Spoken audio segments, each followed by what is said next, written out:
Carolina. We got very interesting show for you guys today. For people who don't know who the Maestro is, or Maestro Papa Stro, Rob Kellum, former WCW wrestler, and been in acting, been in entertainment arts, been doing all kinds of stuff, music. So welcome to that show, Maestro. And we also have Trenton Neal with Next Level Pro Wrestling and Chris Porterfield, my co-host here on that show, Fayetteville, joining us live today. And so how's everybody doing? Great. Thank you guys for having me. Yeah, man. Doing good, doing We good. appreciate it. So, Mr. Kellum, you're native to Raleigh, North Carolina. You was born there, if I'm correct. Is that right? Oh yeah, yeah. I was raised here, and this is North Carolina's home. Yeah, that's awesome. That's awesome. And Right. you're the great nephew of the flamboyant legend. Was it Gorgeous George? If I Gorgeous remember. George. Yeah, George Wagner. Yes, sir. So, what was that like growing up as a kid? Seeing him. Was he a big influence for you? It's funny how fate happens in life, and how God takes you in different directions. Because I've always had a lifelong passion to be a professional wrestler and get into pro wrestling, and I didn't find out till later on in life, actually during when I first started wrestling, that of my relation with the original Gorgeous George, and uh, it started years ago where I had, started through my first matches with WCW, right? Yeah. And uh, friends of mine, Dusty Rhodes and William Regal, pulled me aside, and they were comparing my style and look to the original Gorgeous George, right? Yeah.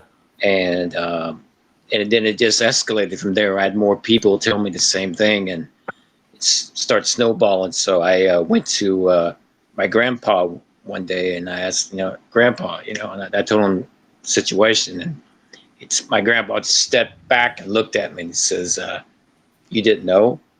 And I was like, "Didn't know what?" Right? And my grandpa smartened me up and said that they were buddies back in the day, and amateur. Because my grandpa used to be an amateur boxer back in the day before he broke into business, Yeah. and so that you know, but that bombshell dropped on me, right? It just it inspired me to carry on tradition in honor of him, pay homage to him as being Gorgeous George III, and in which at the time Dusty was interested in bringing me in as a arch nemesis for Johnny B. Bad as Gorgeous George III, right? And that almost happened, but for Right. some reason it didn't fall through, and I ended up starting with Gorgeous George III in Memphis wrestling. Yeah, that's awesome. That's awesome, man. And Yeah. I don't know if you know or remember, but do you know Mr. Trent Nitro, Trenton Neal here that's in the show with us? Yeah, it's been a while. Yeah, it's Yeah. been a minute. Yeah, I hope. Yeah, I do it. Is he on you now? Yeah, he's on here now. Oh, hey Trent, how you doing, brother? Good to I'm see here. you, man. Yeah, so Good, man. he's also a part of my radio broadcast team. He's like, yeah, he's coming on, man. I got to be on. So I was like, yeah, come on, man, be on the show. Oh, it's really cool. Small Awesome. world, right? Yeah. So now, in your early career, you trained under respective veteran Nelson Royal, Gene Anderson, and Ivan Koloff. What was that like, man? Oh man, that was it was an interesting time in my life because I was collegiate wrestling at the time, and I was kind of kayfabing on both ends, right? Keeping on the down low because like collegiate sports weren't too kosher with pro wrestling at the time, and so I was keeping my pro wrestling training kind of on the down low while I'm wrapping up, with collegiate wrestling, and I couldn't gain a pound to save my life because anybody knows anything about training for amateur wrestling, man, it's like it's cardio central. I mean, it's like train like a track star, and like Yeah. it took me forever to gain a pound or so, right? And all the guys I'm in school with, they had the size advantage over me, big beefy guys. So it took me a bit to get some size on me, but I learned a lot. It was really cool with the area at the time because a lot of old school Mid Atlantic wrestling veterans would come by. Johnny Weaver and Ricky Steamboat and all that. And Ivan's school and Nelson and Gene Anderson's school was on different parts of Charlotte, right? Yeah. So I mean, I would go to Mooresville to get trained, Nelson and Gene, and then go to the Indian Trail where Ivan Koloff had his school, right? Oh yeah. And it was cool. And every day I'd bump into Ricky Steamboat, who didn't live too far from me. I guess I was in Mooresville, right, and he was in Lake Norman, right. So it all worked out. So yeah, I mean, like a wealth of knowledge was there with me at the time. Ken Shamrock was training with me. Matter of fact, he was part of an independent promotion, South Atlantic Pro Wrestling at the time. He was known as Vince Torelli. He was managed by Paul Jones, right? Yeah. So what influences Todd Champion, Curtis Thompson was part of the school, and yeah. Yeah. So what lessons from them still guide you to today? Oh man, we used to watch videotapes along with the training, and I remember the first videotape I studied was an old match with Johnny Valentine and Chief Wahoo McDaniel, and the psychology of that match. Yeah, I got autographs from him. Oh, that's really cool. Yeah, it's so funny. I allude back to fate and where God takes you. Is like I'm watching the match of Wahoo and Johnny Valentine. Then like went long after that when I first started having my first matches in the business. Here I'm in the ring with Chief Wahoo McDaniel. Like, oh my gosh, I did. What I mean? And oh man, I learned so much from Wahoo. Funny story, Wahoo. One time, after one of our matches, I'm sitting in the locker room, right? And earlier in the match that we had, I had picked him up in the vertical suplex, right? And which is no easy task. He's a big man, right? And and after the match, I'm sitting, I'm like lacing my boots, and he walks over to me, sits down beside me, looks at me, shakes his head, and says, I haven't been suplexed like that since Harley Race. And that's how we broke the ice and got to be friends. And he showed me some things that he showed Ric Flair and all that. And, told me some awesome road stories. I mean, just sitting there in the learning tree from Chief all the way down, it was really cool. Yeah. Now your first, your very first match was January 1st of 1990, I think it was. Yeah, my first wrestling match was in Kannapolis, North Carolina. Oh, wow. Against current Atlantic Coast Wrestling. That's an independent promotion there in the area. That's your champion, L.A. Stevens. And Sure. to have your first match against the heavyweight champ, I mean, my gosh, that's pretty wild, right? But I mean, it was a great learning experience, and ironically enough, not long after that, I ended up being the youngest ACW champion in their company history. Yeah, that's awesome. That's time. awesome. So That's I mean, cool. so it everything's a learning experience. It paved the way, and like I said, I'm very grateful for the wealth of knowledge that was around me that I learned from. So so my question, so around the early '90s, with wrestling changing around that time, like we were still in technically the last bit of the golden era.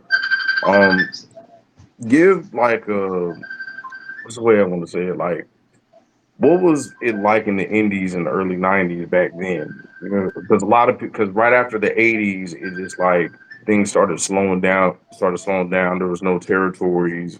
and people were trying to find their way. The only time you'll find like mid-level mid-level companies or big name companies that are still going, like, NWA was still trying to hold on.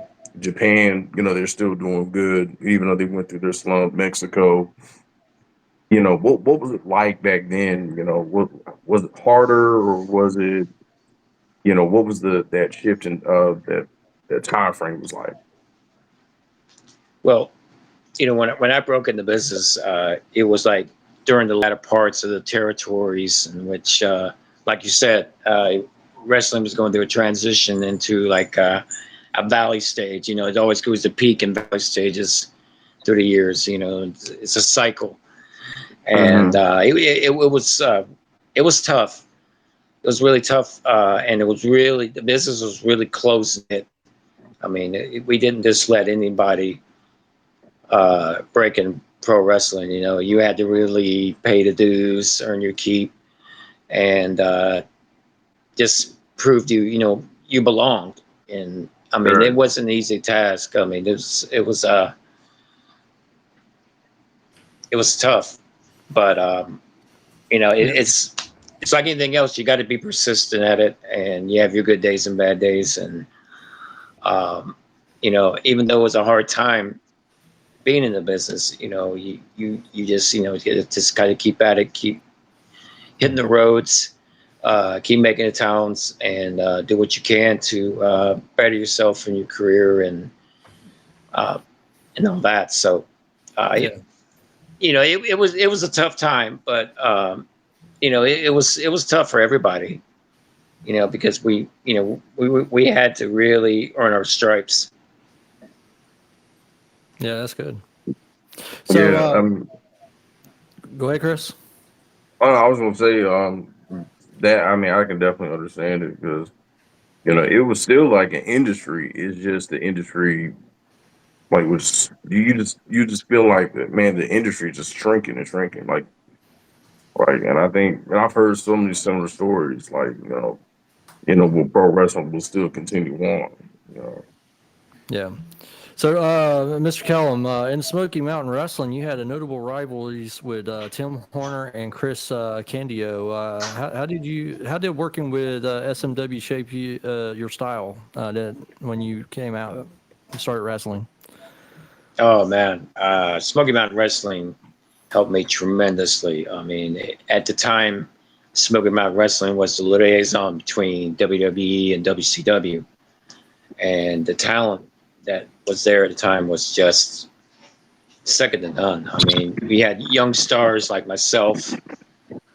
You mentioned like some of them, Chris Candido, Bobby Blaze, Taz, Jericho, Storm, Night Stalker, Brian Clark. Um, I mean, it was just an awesome time. And the veterans, learning from the veterans there, Rock and Roll Express, Mhm. Arn Anderson, Bobby Eaton, Paul Orndorff, Ron Garvin, Tennessee Stud Stable, Robert Fuller, Jimmy Golden, Heavenly Bodies, Tom Pritchard, Stan Lane, Jimmy Del Rey, Dirty White Boy, Tony Anthony, Tracy Smothers.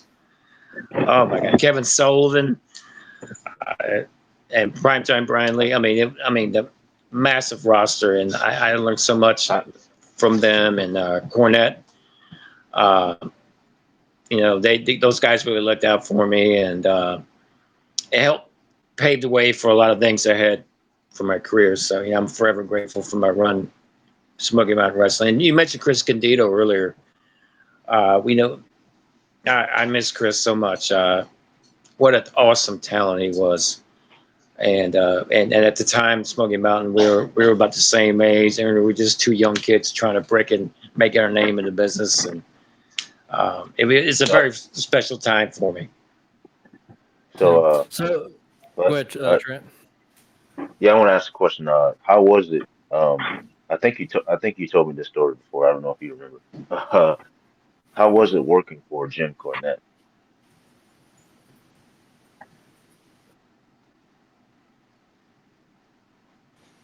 Mr. Kellum, did you hear him? No, I didn't hear him. Sorry. I said, how was it working for Mr. Jim Cornette? So he asked a question. How was it working for Jim Cornette? It may be something be going on with software there, but that's what he's asking. Oh, Cornette was great. Oh gosh, I mean, like a wealth of knowledge, and I mean, he was always good to the boys. Always really good to the boys. You know, it's just, I mean, he was very strict with the crew production and everything. I mean, but he was, he was just a perfectionist. He wanted things done right, and he was great to me. Uh, Tim Horner was always great to me. Um, Les Thatcher and Sandy Scott. I mean, everyone was super cool, and Dutch Mantel, who's I love Dutch's sense of humor, right? But he was such a wealth of knowledge. I mean, it was just it was like being in class in pro wrestling at the time for me. So Yeah, I mean, I was just happy to be a student. Yeah, that's good stuff. So, now, one thing that I learned about you that I didn't know about you, even after meeting you with Anthony Dowling, is that before turning pro, you had musical talent and competed in college wrestling. But did you ever imagine those two passions, music and wrestling, would ever later combined in your career? It took me a while. Well, it took a while rather for my theater teacher and choir teacher to forgive me when I got out of theater, because I was in a lot of plays, like Shakespeare, like Hamlet type plays, church plays. I was in the Cats play, Broadway, and Dodo Bird and Alice in Wonderland. I was the king that got betrayed in Macbeth. I even played Moses in the Ten Commandments at one time, and That's awesome. it took me a while for when I got to wrestling. My theater teacher she had heat with me for that. She wanted to pursue the arts, right? But once she found out how theatrical I was being with the wrestling and everything, and then later on when I got into acting in film, she forgave me. So it's all good now. Yeah. So that's awesome. That's pretty cool. So one question. I was gonna say, which play? What was your favorite play that you enjoy doing?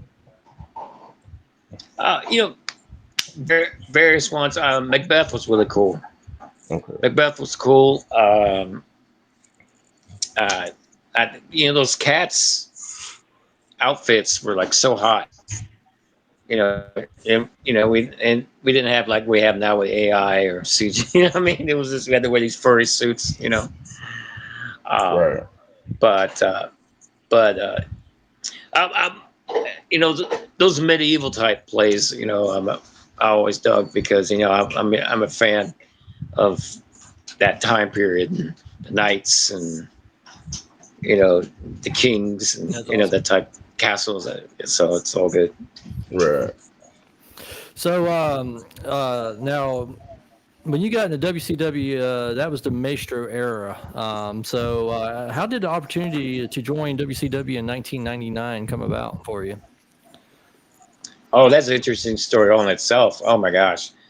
Well, I had just I was doing a tour of Puerto Rico with Carlos Colon, Carlito's dad, right?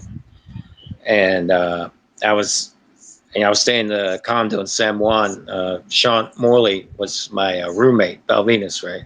Oh wow, yeah. He picks up the phone, and turns out it's Macho Man Randy Savage is on the phone, right? And Sean's looking at me, and I'm watching the E channel at the time, and I was like, "Who is it?" Right? And Sean was like, "It's Randy Savage," and he really talks like that. I'm like, come on, get out of here, right? Give me a break. So I grabbed the phone. I said, "Hello," and I didn't trust Sean at first because he likes to rib me sometimes, But I love Sean. He's a great dude. But I get on the phone and say, "Hey, how you doing? It's Randy." I'm like, "I'll be doggone it is Randy, right?" so he's telling me he heard about me from Jerry Jarrett, where I wrestled for in Memphis, right? Mm-hmm. And Jerry put a good word in for me to him, and he was interested in bringing me down to a Nitro so I can meet Hogan and Bischoff and everybody.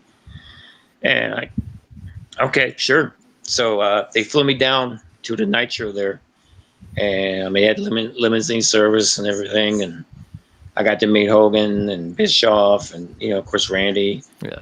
And my first tryout match that night was with Jeff Farmer, who eventually the NWO Sting, Yeah, right? yeah. And we had a good match and everything. And there were talks about bringing me in, to use Gorgeous George for Lanny Poffo. Yeah. And to bring me in a whole new different deal, right? And neither deal fell through, unfortunately. And which I was cool with it because I knew Lanny could carry it. You know what I mean? Yeah. Carry on the Gorgeous George thing, but I went on back to being Gorgeous George when that fell through, and I did a tour at AAA in Mexico with Jake Snake Roberts. Yeah, I love Jake Snake. Yeah, that's awesome, man. Yeah. And I watch you guys all the time on there, man, on TV. Jake Snake and you and everybody, Sting and all those guys, man. WCW was my thing back in the day. Yeah. We got to main event Triple Mania, 1997, man, and oh man, what a huge house that was! It was incredible, and we're in a main event with we're sharing the ring with legends like Paraguayo, Mexico, Octagon, Cibernetico. Oh wow! And, so let me ask you this: during that time frame, who did you enjoy working with the most during your WCW run? Was it Evan Carragus, Norman Smiley, It's or Evan. Ernst Miller? What Wesley? It's Evan Courageous. You said his last name wrong. I might say it wrong. I'm sorry. Those were all great guys. Norman. Oh man, what a class act Norman was! Real class act, and what a great wrestler he was. Matter of fact, right before I started wrestling with Norman, I saw some matches he had with Dean Malenko. Just blew me away. I mean, how good they were, and I was really excited to wrestle with Norman, and it was great being with him, and Evan Courageous, Ernest Cat Miller was amazing. In fact, there were even bigger plans for us ahead. We were going to do more, but the office was in such disarray at the time, and we had felt like a new boss every 2 weeks, and it was just it was. And I mean, us as talent, we did what we could, what was given to us. We try to make lemonade out of lemons, that type of thing. I want to. But yeah, all those guys are great. I want to ask. And I think it was at a spring stampede or a bash at the beach. Wasn't a show? One of those shows that James Brown was at. You were there backstage with him. How was meeting James Brown? Mr. Brown was amazing. Getting to chat with him and talk to him and telling stories about my granduncle and how my granduncle inspired him. I just had chills the whole time talking to him about that. I mean, you guys like him and Muhammad Ali would talk about, your granduncle and everything. It's like, oh crap. It's just to be a part of that, just experiencing that was just incredible. And I mean, it was funny because, James and I were talking and we're watching Ernest dance in the ring, and we're like both laughing at Ernest trying to do this dance. And I mean, that night, when we did the angle, and when James Brown came out, I mean, the pop was just deafening. It was amazing, and I pulled the. I'm a big Sanford and Son fan, right? I love Sanford Son. Right. And I pulled the old Sanford Son when he talks to Elizabeth and passes out. You know what I mean? I did one of those numbers in the ring, right? And my valet was trying to fan me, wake me up. I'm like, fast. I took the bump in the ring, you know. Uh, But that's it was a Symphony, right? great time. Wasn't your Symphony, yeah, yeah. She Symphony, used to yeah, be in Shamrock and WWE, and yeah, her real name's Alicia Webb. Yeah, yeah. It's a small world. Yeah. So now, sweetheart of a lady. yeah. Now post WCW, you kind of reinvented yourself. You went from the Maestro to the Stro or Papa Stro. But a lot of people don't know what happened during the time in between there. So, for anybody out there who's listening in the world, like, was you training people then, or like in between those two periods? Well, yeah, I had this wrestling school. I was training people. I was, going forth with the acting, Yeah, television, and film. Um, I still was wrestling different areas, and including most notably NWA Mountain State. yeah. I was back in wrestling with the NWA, in which That's I ACPW, right? uh, I think it was ACPW or no, that was one of the independent yeah. promotions I was with. Okay, Yeah, yeah, okay. but this was the one I was alluding to earlier was NWA Mountain State. They're out of West Virginia, Yeah, yeah. And that was the main and one. they're affiliated with the NWA at the time, in which I had some great matches with then NWA World Champ Adam Pearce, Yeah. So now he's a general manager in Raw. So. yeah. Now, when you was training back then, what was you ran a wrestling school there? What did you prioritize in teaching the next generation of wrestlers? Because wrestling's changed so much, and what's your viewpoints on how it has changed today? Well, it's great that the talent of the day gets the opportunities they do have compared to when I was being brought up in the business. I mean, it's wonderful, and one thing I stress and advise to a younger generation is longevity, and you can make any style work. I mean, we're all like storytellers, and we want to and people want to be involved in our story. Bring them in, tell the stories, but preserve yourself. I mean, your body's your product. You got to take care of your body, Absolutely. make it work. And Mhm. I mean, that's how we make a living. And so, that it all starts with you. I mean, and for others to believe in you and what you do and your craft, your gimmick, persona, whatever, you have to start with yourself. Yeah, Because that's awesome. if you believe in yourself, others going to believe in you. Yeah. Now, when you was you was part of 4 different groups, the Fourth Alliance and ACPW. But we got a question here. It says, do you prefer single competitions or factions or storyline work? What do you when you speaking about storylines? Well, I love being, I mean, whether it be acting or wrestling, I always love being part of a good story, right? Yeah. And as far as wrestling then goes, I've done mostly singles, but I do enjoy tag team wrestling, being involved in tag team wrestling. I think tag team wrestling is a huge lost art, Yeah. Yeah. and so I have a love for them both. Now, your acting career got you some great opportunities. I was informed not too long ago that you was a part of One Tree Hill, which that's interesting, and you was in some indie films as well. Can you go into details about those opportunities and stuff?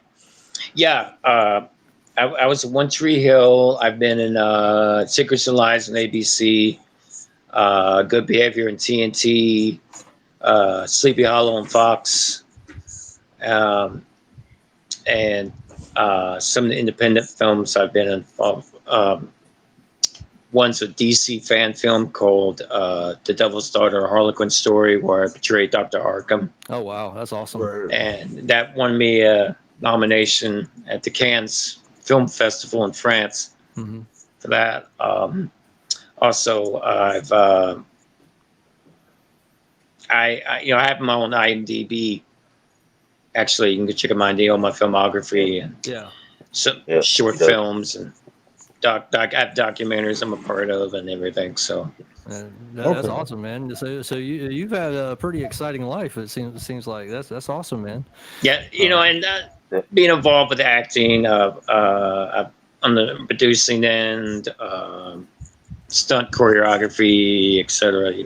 I'm kind of been working my way around the film industry, and think about being in film. I mean, it's just like wrestling. You always learn something new, Yeah, and it's always that's my next question for amazing. you. Yeah, it's amazing what you learn, and Yeah, how, and it makes you realize how things are intertwined.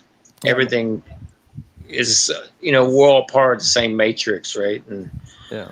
um, like with it's all about telling the story, and just like film, it's just like a match, it's little things Yeah, so that it adds make it up. what it's all Yeah. about, right? Yeah, that's cool. I'm guessing what you're saying is preparing for film roles is almost the same as preparing for a match. Going through Basically, remembering. Okay, that's awesome. That's awesome. yeah. Yeah. We gotta get applause for that. Yeah.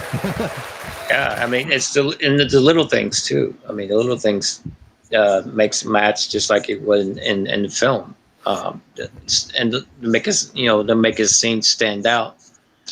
So the little intricate things.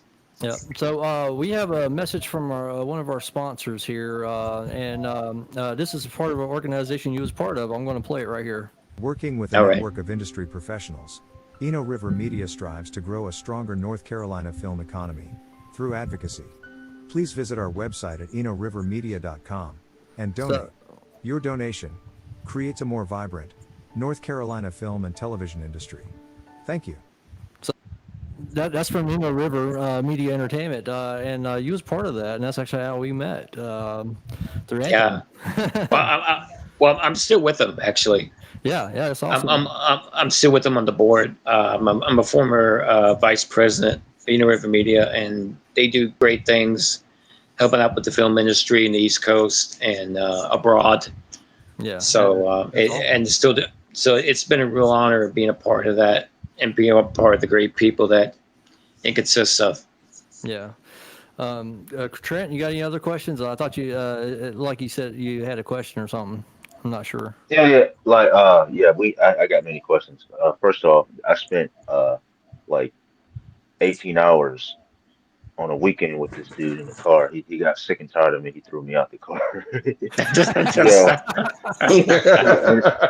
Then like I apologize. there's this one story. This one story we were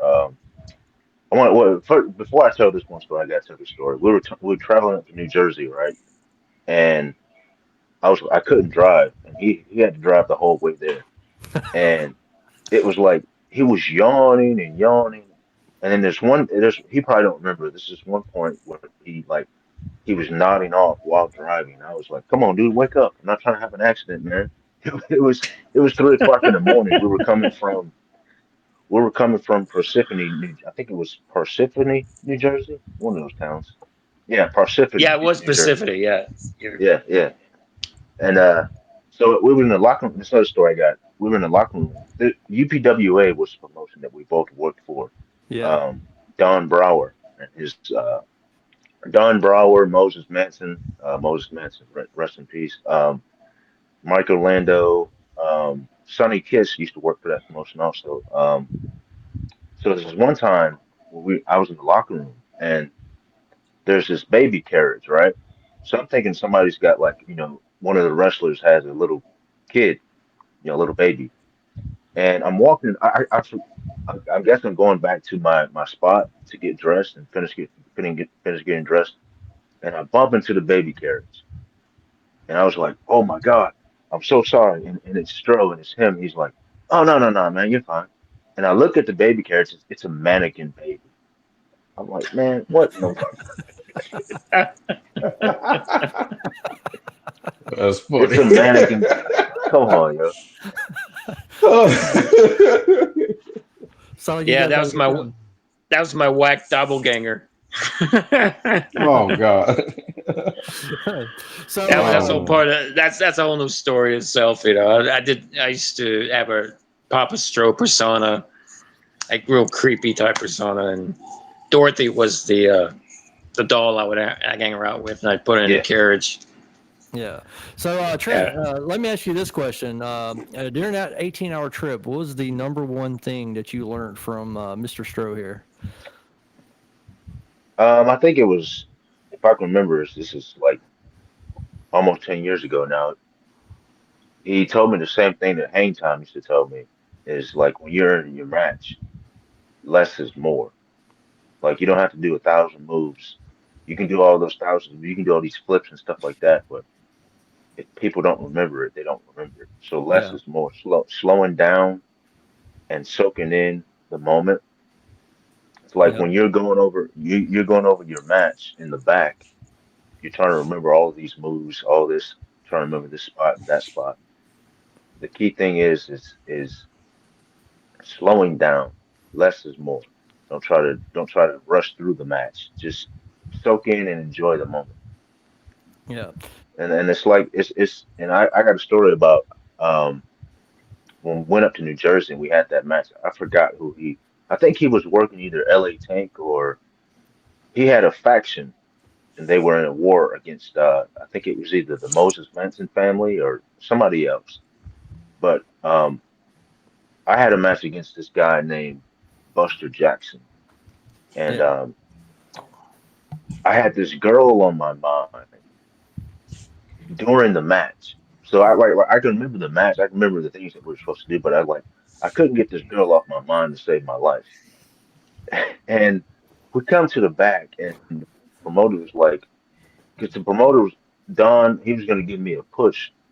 He was like, I'm going to put the belt on you, but that match was it could have been better. I was like, yeah, it could have been better.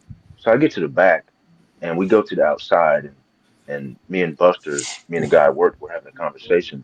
And he's like, man, we messed up this spot and that spot, whatever. So Stro comes out and he's all calm. Like everybody else is like, well, you messed up. But Stro is like real calm. He's like, yeah, man, don't worry about it. You'll have plenty of other matches. It happens. Yeah. Mhm. Yeah. Speaking of Hang Time, he's a sponsor of our radio station, so I'm going to play one of his commercials real quick right here in our little set here. Fayetteville, North Carolina. This is Hang Time, owner of the 2-6 Wrestling Academy, owner of Next Level Pro Wrestling. And with these companies, we have standards, and our mission statement basically says integrity, work ethic, commitment. If you think you have what it takes to go to the next level or get into 2-6 Wrestling Academy, make contact with me by social media, Instagram, Next Level Pro Wrestling, Facebook. Go to the Facebook, go to Instagram, hit me up, tell me, show me what you got. You can reach Next Level Pro Wrestling and the 2-6 Wrestling Academy at 910-778-4434. Yeah, that's his wrestling school. He's promoting on our radio station. So now you guys all know Hang Time. So I'm just curious, what's the story there? How did all you guys meet? And I want to start with Stro here. How did you meet Hang Time? Oh man, I met Hang Time some years back, and the Fayetteville area, and man, what a great guy. I enjoyed being in the ring with him. I enjoyed hanging out with him. Always made good for a few laughs. Yeah.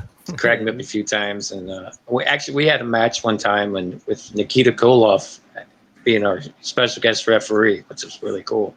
Yeah, that's awesome. That's awesome. So, but yeah, Hang Time, man, it would. What a great dude. Good people. Yeah. Well, we worked together, and then I actually met Trent through music, and in Small World, I kind of find out he was a pro wrestler as well, wrestling with 2-6 Wrestling and Next Level Pro Wrestling, and that's how we met, and then we ended up getting a band together. So, Nice. So Trent, Nice. so you met Stro through the wrestling with him, or how'd that work? I met him through wrestling with him. Um, like I said, the company we used to work for, UPWA in Wilmington, North Carolina. That's where I met him. I actually met Moses Manson like a year. Mm-hmm. I actually met Moses Manson like a couple of months before I met Stro. That was in 2015. uh, I left Ring Wars Carolina, RWC, and started venturing out. And that's when Don Brower he liked my work, he liked my in-ring work, and he decided to book me for UPWA, and that's how I met Stro and Moses Manson and Mike Orlando, Sonny Kiss, um, a couple others I'm forgetting. But Yeah, that's, the crew that was there. That was pretty good, pretty good crew. yeah, yeah, Yeah, that's awesome, man. that's yeah. LA Uh, Tank also. LA Tank. LA Tank. Okay, I've never heard that name Yeah, before. That's cool. That's interesting. It's a small that's a world. badass name though. yeah. Yeah. So, uh, Stro, reflections in your legacy. So when fans think of you, do you prefer they to remember you as the Maestro, the Stro, Papa Stro, or do you embrace all personas equally? I embrace it all, man. You know, it's all at the end of the day, it's all an extension of you. Yeah. And if they appreciate you and your craft and your body of work, you know, that's what it's all about. You know, love and appreciation, and that's what we do. What we do. Yeah, yeah, yeah. And I was Yeah. watching a compilation video when I was researching you. When Anthony said, "Hey, you need to get Stro on your show," I said, "You know what? I'm gonna send out an invite and see what he says." But I was watching a compilation of the slams that you did, and holy moly, like when you slam people, that whole ring like would jump and shake. You slammed the mess out of them. That's for sure.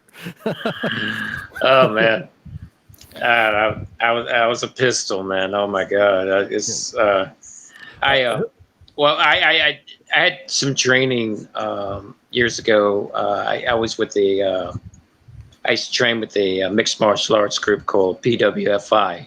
They were competitors of Pride Fight in Japan, and Oh yeah, I heard they're about those guys. Yeah. yeah, and at the time they would have an event once in a blue moon. They weren't persistent like pro wrestling or even the UFC like it is now. So that's why I went back into the pro wrestling circuit.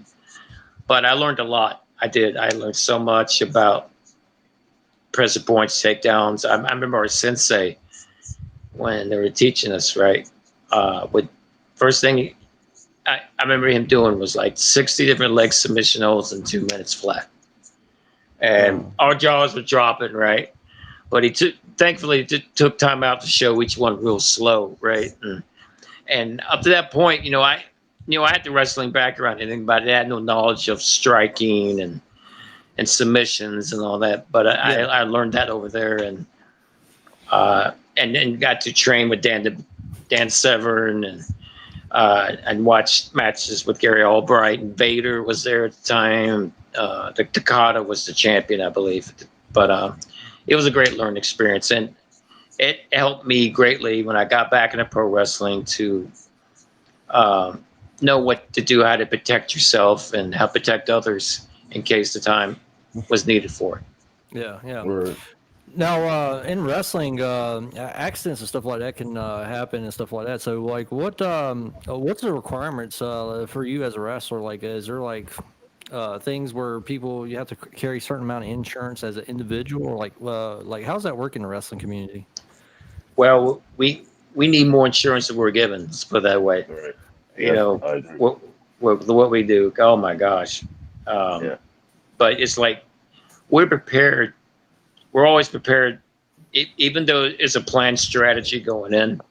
Well, we're always prepared to improvise because, like you alluded to earlier, anything can happen. We could step wrong, you get hurt.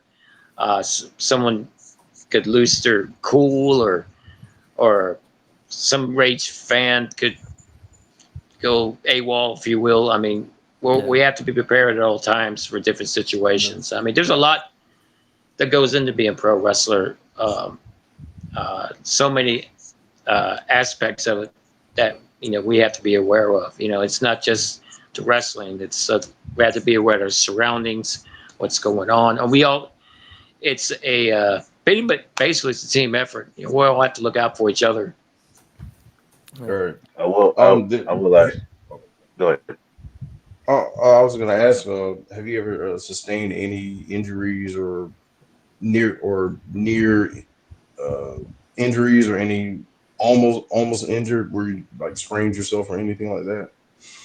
Oh my gosh, so many times. Oh my god, I mean one time in the match in Cleveland, Ohio, the match with Balls Mahoney, ECW. Yeah. That's, and I went to do a Takama Shinoku dive on Mahoney, which I knew he was big enough to catch me, right? And some fan ran in between us while I'm in the air, right? And I shifted my body to avoid hitting the fan, and I ended up tearing a ligament in my back of my thigh, right? Wow. And I ended up finishing the match, and I remember I went to execute a German suplex for the finish, and it was like the worst, painful German suplex I've seen because that pain just shot up through my leg and my spine, and it took me a bit to rehab to get it going again. But and believe it or not, I had to work through that because I had some matches after that. You know what I mean? So it's tough. I've been lacerated. I've been stabbed. Damn. You name it. So, but I mean, nothing. Oh, wow. Knock on wood, that's kept me out for a long duration. So, Yeah, Trent, But- you had a question? Yeah, my question was the same question Chris was asking. Oh, okay, That's, okay. All right. it. Well, I got a tough question for you, Stro. This is pretty tough. What's one moment in your career that fans might have overlooked, but you're most proud of? I've had so many great moments. So many great people to share the ring with. The match I've had, notably with Rob Van Dam, were really amazing. I mean, you know, everybody, people in the business, they have that certain person, dance partner, if you will, that you have the chemistry with, and have great match, and you feel like you can go in a match blindfolded with him, right? Rob Van Dam was one of those guys. Oh, wow. One of those guys. Barbarian. We had some really good matches with Barbarian.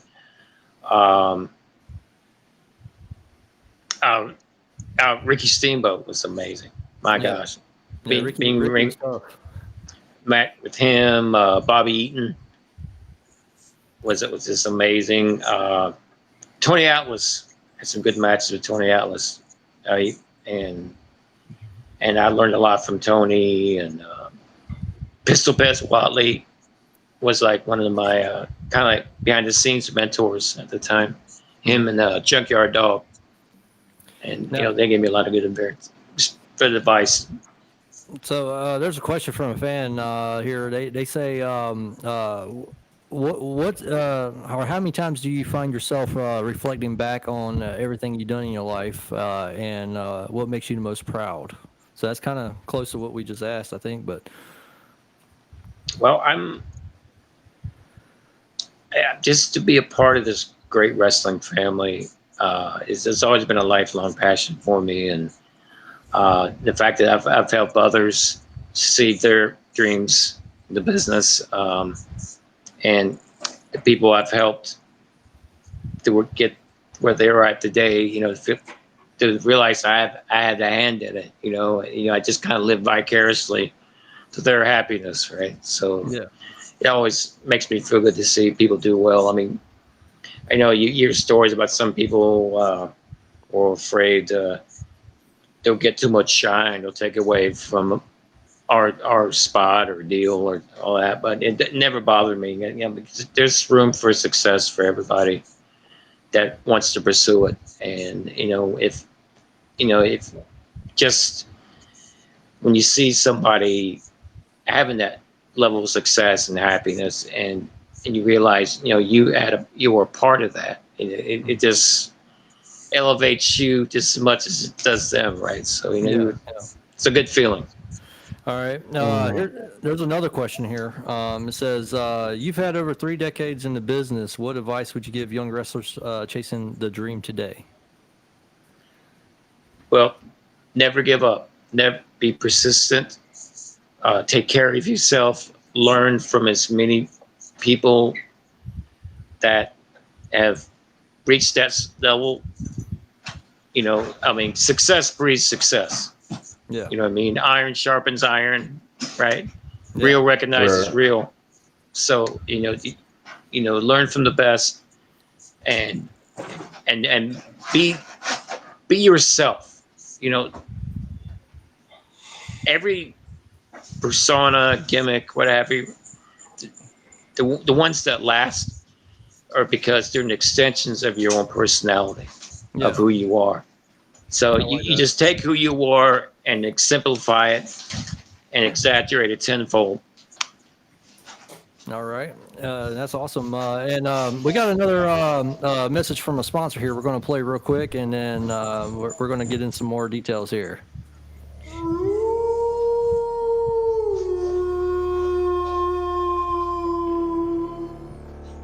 Lycanthrope Entertainment, where we bring nightmares and dreams to the screens. For more information, find us on Facebook and Instagram at Lycanthrope Entertainment, or email us at lycanthropeentertainmentllc@gmail.com.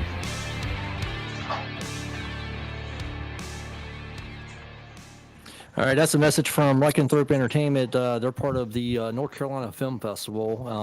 The guy, I think he works with Anthony. I'm not 100% sure, but so Mr. Kellum, what's your current projects that you're working on now, and what's in the future for you?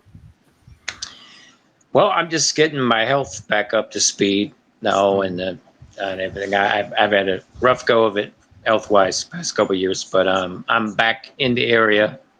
North Carolina area, and I've got my own weekly podcast on VOCNation.com, WCW Retro. We talk about wrestling nostalgia and history and all that. It's always a good time, and I do that weekly. I have a new website, chirp.me/Rob Kellum, and which is a one-stop online for everything, news, updates, etc. I'm making myself available now for commentary, appearances, etc. Which I've been doing commentary this year with UPWA, and I'm looking to do commentary with other promotions as well, and seminars, that sort of thing, and appearances at Comic-Cons, conventions. Yeah.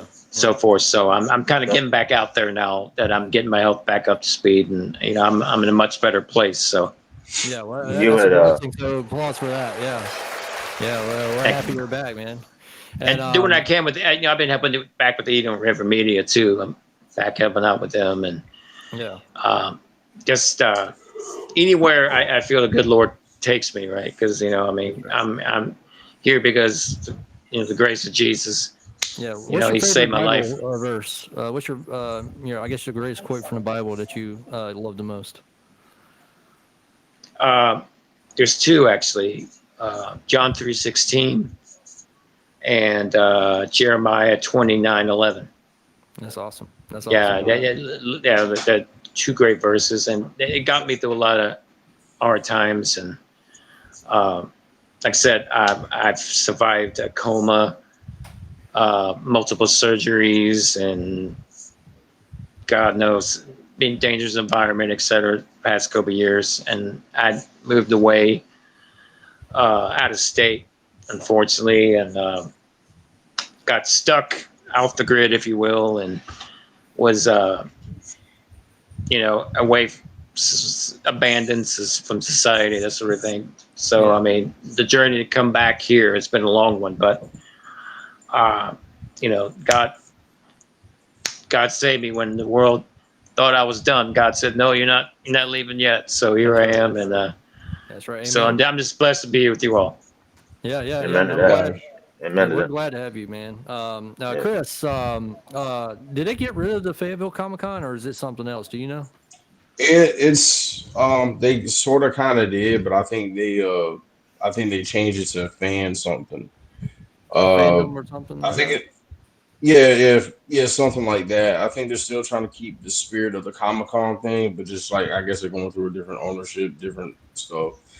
I'll probably look into it to see what they're gonna do because we haven't had a convention in a while. I think I've been to the last one, if I'm not mistaken, or the That second was to last one. The last one I was at, Stro was there.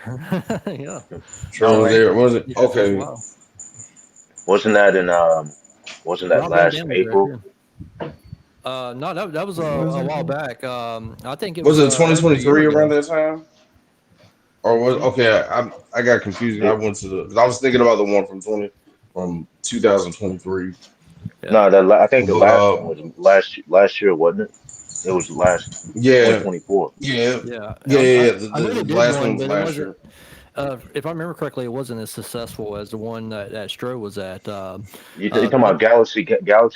Was that the one? No, Yeah. it wasn't GalaxyCon. It was the one in Fayetteville. Stro was Oh, there. They had Rob Van Dam, Fayetteville the Hardy Comic Con. Boys.